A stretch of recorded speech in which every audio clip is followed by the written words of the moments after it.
country boy. I'm from West Virginia. I don't know nothing about this big time stuff. I never even asked to be big. I wanted to be effective, not famous. Famous is the consequences of being effective. I didn't know nothing about being famous, and I didn't like it. And so there I was, and when you first knew, everybody attacks you first and figures you out later.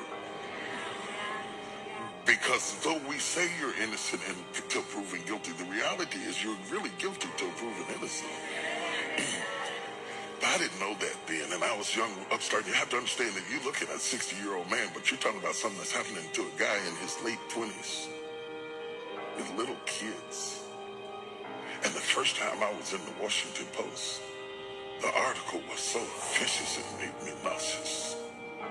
I was so shocked that you could say that stuff about somebody you didn't even know based on assumptions and a little bit of this and a little bit of that. They piece it all together, and you don't get to say anything back.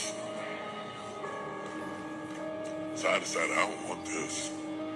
I was preaching for Pastor Bishop Mears, and nobody knew it because preachers can override their feelings and function. I preached, the place was on fire, but inside I wanted to quit. I told God, I'm through with this. I'm not going through this. I don't need this. I don't need that. I don't have to have all of that stuff to be happy. So I thought, I'm not doing this no more. I'm not doing it. I'm not doing this. I'm not doing this because I don't need this and I didn't ask for this. I'm only doing this because of what happened in my life, of the circumstances that happened in my life. He put me on stage. I didn't ask for it. So I was mad inside and I was hurt. And I stayed up in the fellowship with the pastors because I didn't want to go back to my room and sulk in my own sorrows. And they said, there's a lady downstairs waiting to see you. The service was over and the fellowship was over. The pastor was starting to leave. I was trying to outwait her. I thought she'd give up and leave. And when I finally came down the steps, she was there. And she was just a willowy bit of a woman. And she said, Bishop Jakes, she said, I've been in the hospital. She said, I was pregnant in my fallopian tubes, and the baby died in my tubes, and I was carrying around a dead baby, and the toxicity from the baby almost killed me. And she said, the only thing that kept me alive was hearing you preach. She said, if you hadn't been preaching to me every day, I swear I would have died.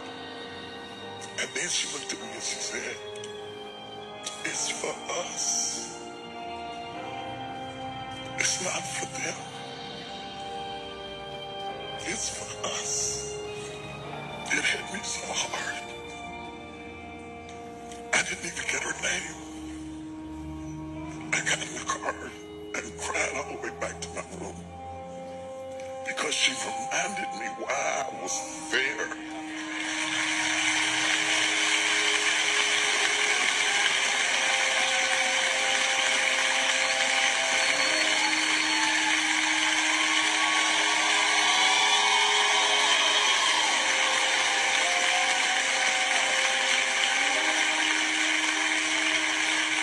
I just left. Last week when I texted you, I was up in Baltimore in D.C. and I was doing a book signing. And this woman came up to the table to buy sword. She said, you don't remember me, do you? I said, no. She didn't even look like the same person. She's all dressed up and gained weight. She felt like she wanted to say, she said, I met you in the bottom of Donnie Mears church years ago, and I burst into tears. I lost it. I stopped the signing, and I jumped up and hugged her. If it were not for that woman,